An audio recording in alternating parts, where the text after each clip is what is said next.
With a piercing squawk, the bird shot into the air, flipped over, and came fluttering down facing him. Talons outstretched, hooked beak open, eyes aglare. Completely terrified, David turned and bolted for the thicket. He managed to thrash halfway through when a vine trapped his feet. He pitched forward, shielding his face with his arms, and was caught up short by a dead branch snagging his shirt. He was stuck. This was the end. He closed his eyes and waited, too numb with fear to think or cry out. Nothing happened. Slowly, he turned his head around. The bird, although it still glared menacingly, seemed undecided whether to attack or flee. "What, may I ask, are you doing here?" It said at last in a severe voice. I was taking a walk," David said faintly. "I'm awfully sorry if I bothered you or anything." "You should not have come up here at all," the bird snapped.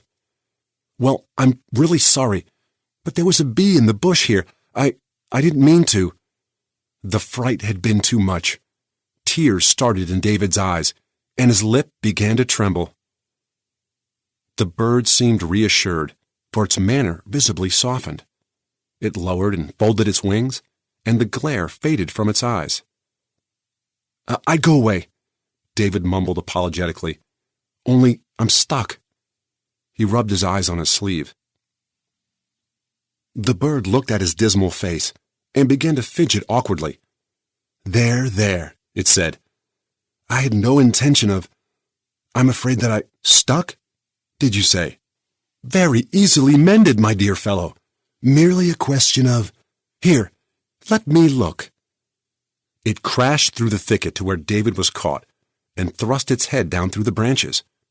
Its muffled voice came floating up. "Take heart. There seems to be... Aha! Just so. One moment, please. Bit of vine. There we are." There was a snapping sound from below, and David's foot was released. He unstuck the snag from his shirt, pushed his way out of the thicket, and sat down weakly on the grass. Whew! At least the bird was not going to harm him. It seemed to be quite a kindly creature, really. He had just frightened it and made it angry by bursting out of the bushes so suddenly. He heard a flailing in the thicket, followed by the bird's anxious voice. "Hello? Are you still there?" "Yes. What?" There were more sounds of struggle. "This is rather awkward. The fact is, I'm afraid that I'm stuck myself. Could you—" "Yes, of course," said David. He smiled to himself, a little shakily, and re-entered the thicket. When he had disentangled the bird, the two of them sat down on the grass and looked at each other. They hesitated, not quite sure how to begin. "I trust," said the bird at last, "that you are not of a scientific turn of mind?" "I don't know," said David. "I'm interested in things, if that's what you mean." "No, it is not. There is a great deal of difference between the interest shown by normal people and the obsessive interest of scientists. You are not, I hope, acquainted with any scientists?" "No." "Ah," the bird said, with a relieved sigh. "Everything is quite all right then. I do hope that you will forgive my behavior. I am not usually so rude. The fact is that you gave me quite a horrible start. Oh, I'm sorry I frightened you." "Frightened, my dear fellow?"